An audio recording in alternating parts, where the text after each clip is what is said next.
ya buat kamu yang belum subscribe, buruan pencet tombol subscribe di bawah biar kamu nggak ketinggalan video terbaru. Assalamualaikum warahmatullahi wabarakatuh. Selamat datang di Bahasan News. Ini media yang mengupas fakta tentang Aceh. Sebelum kita masuk lebih jauh ke cuplikan videonya, alangkah indahnya channel ini di-subscribe, komen, share, dan like terlebih dahulu, biar dapat memberikan informasi kepada seluruh dunia kabar tentang Aceh. Rumah mewah yang letaknya di sebuah jalan di kawasan Tomang, Jakarta Barat. Pagarnya putih dengan gerbang besi yang selalu mengatuk. Di ruang tengah ada televisi besar, tapi jarang dinyalakan. Ditemani sebuah radio transistor, seperti sebuah kuburan besar. Rumah itu senyap siang dan malam. Penghuninya adalah seorang pria yang sudah uzur, yang kesepian. Dialah Tengku Daud Bereih, tokoh pergerakan kemerdekaan Aceh yang namanya melegenda itu. Abu Daud, begitu ia biasa disapa, disimpan di bangunan itu dari tahun 1978 hingga 1982. Tadinya Daud adalah seorang pejuang kemerdekaan Indonesia. Pernah pula ia menjadi gubernur Aceh, tapi ia lalu merasa disepelekan Jakarta. Sewaktu daerah kelahirannya itu dilebur dengan Sumatera Utara pada tahun 1953, dalam periode Perdana Menteri Muhammad Nasir, penggabungan itu secara tak sopan memecat sang Tengku dari jabatannya. Sesuatu yang bukan saja amat menghina Abu Daud Bereih, tapi juga melukai hati kebanyakan orang Aceh. Dan luka kian menganga ketika rakyat menganggap para petinggi Tentara Nasional Indonesia bertugas di Aceh saat itu berhaluan ke keri-kerian. Republik pun kian terasa jauh dari serambi Mekah. Bagi Daud Bereih, segala kekecewaan itu hanya punya satu jalan keluar: merdeka. Karena itu, setelah tak lagi menjadi gubernur dari Banda Aceh, ia balik ke Kampung Usi, Kecamatan Berenun, sekitar 15 km dari Sigri, ibu kota Kabupaten Pidi. Sebentar saja ia telah menghimpun kekuatan, lalu memimpin perlawanan gerilya melawan Seradu Indonesia. 9 tahun ia berjuang habis-habisan di hutan, tapi jalan keluar itu tak kunjung dapat dijejakinya.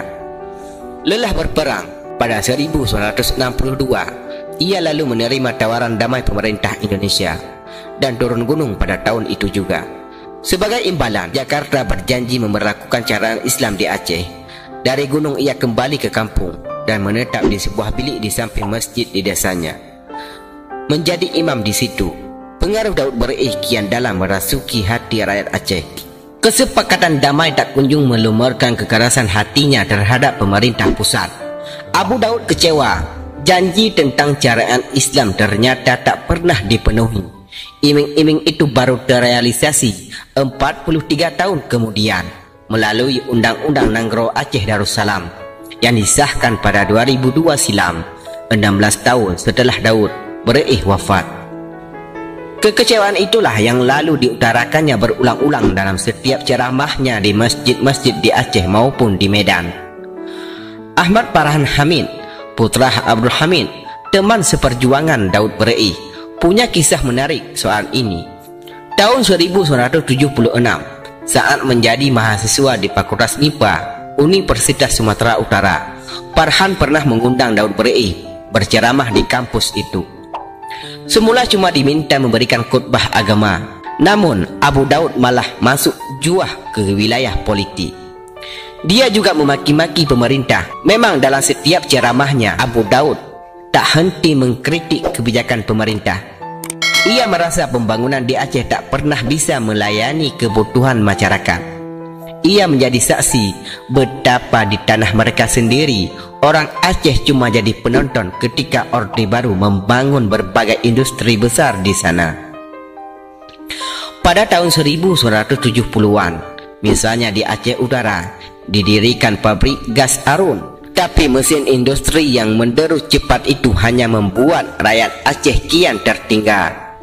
Tak pelak, jurang itu melahirkan kembali perlawanan baru terhadap Jakarta di bawah pimpinan Tengku Hasan Muhammad Tiro. Hasan Tiro paham betul bahwa restu Daud Bereih amatlah penting untuk menopang gerakannya. Itu sebabnya sekembali dari Amerika Serikat, 2 kali ia bertamu ke rumah Abu Daud untuk meminta sokongan.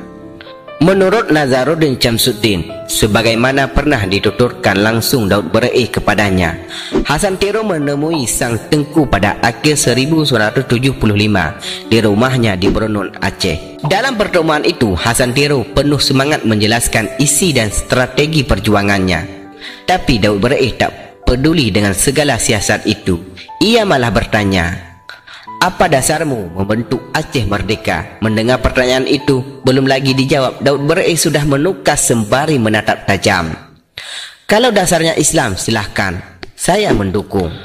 Setelah terdiam sejenak, Hasan Tero menjawab, "Untuk kesejahteraan masyarakat Aceh, selama bergabung dengan Republik Aceh tak mungkin makmur, jadi harus berdiri sendiri." Bukannya memuji, Daud Ber'i malah geleng-geleng kepala dan menarik napas panjang. "Apa dasarmu sebenarnya?"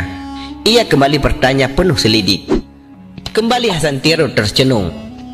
"Aceh," kata Daud, "butuh menjadi Islam, bukan merdeka." "Apa nanti pertanggungjawaban kita kepada Allah Subhanahu wa Ta'ala kalau dasarnya bukan Islam?" kata Nazaruddin mengutip perkataan Daud Ber'i. Hasan Tero tak patah arang. Ia terus meyakinkan Daud Ber'i bahwa orang Aceh memang memerlukan kemerdekaan. Setelah sejam mereka bicara, akhirnya Daud mengangguk memberi restu. Hasan Tero langsung bergerak cepat. Kemerdekaan Aceh diproklamasikan pada 4 Desember 1976. Jakarta berang dan segera mengirim pasukan. Dalam sekejap, pasukan Hasan Tero terdesak, lalu bergeria di gunung dan hutan. Namun para petinggi Republik paham betul roh perlawanan Aceh yang sesungguhnya ada dalam diri Daud Ber'i. Keputusan pun diambil. Legenda hidup itu harus diceraikan dari gemuruh pemberontakan Hasan Tero.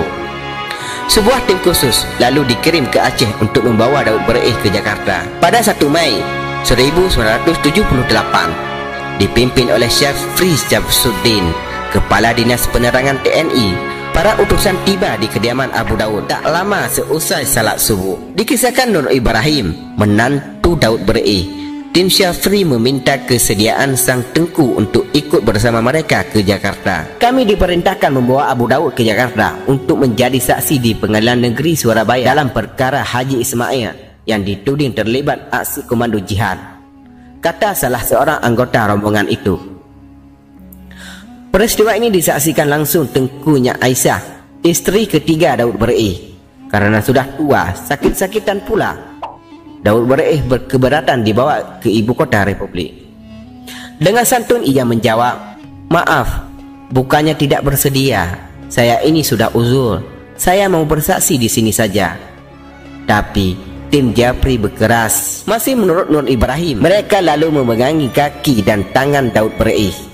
Salah satunya sigap menyuntikkan obat bius, tapi karena sang tengku keras memberontak, jarum suntik pun patah. Darah berceceran dan membasahi baju Abu Daud, kata Nur Ibrahim kala itu. Daud Ber'i yang sudah terkulai lemas lalu dilarikan dengan jeep menuju helikopter yang sudah disiagakan. Ia pun dibawa ke Medan lalu ke Jakarta.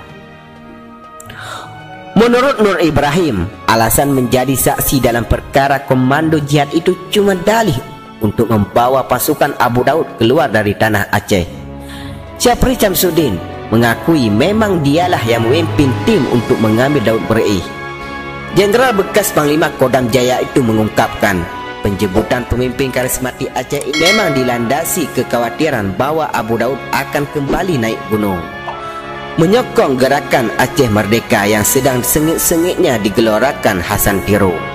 Saat itu, perlawanan gerilya Hasan Tero memang telah merasuki sebagian rakyat Aceh. Dari hutan, mereka gencar menyerang sejumlah fasilitas pemerintah dan perusahaan asing yang beroperasi di Aceh. Namun, di mata Nur Ibrahim, ketakutan pemerintah pusat itu kelewat berlebihan.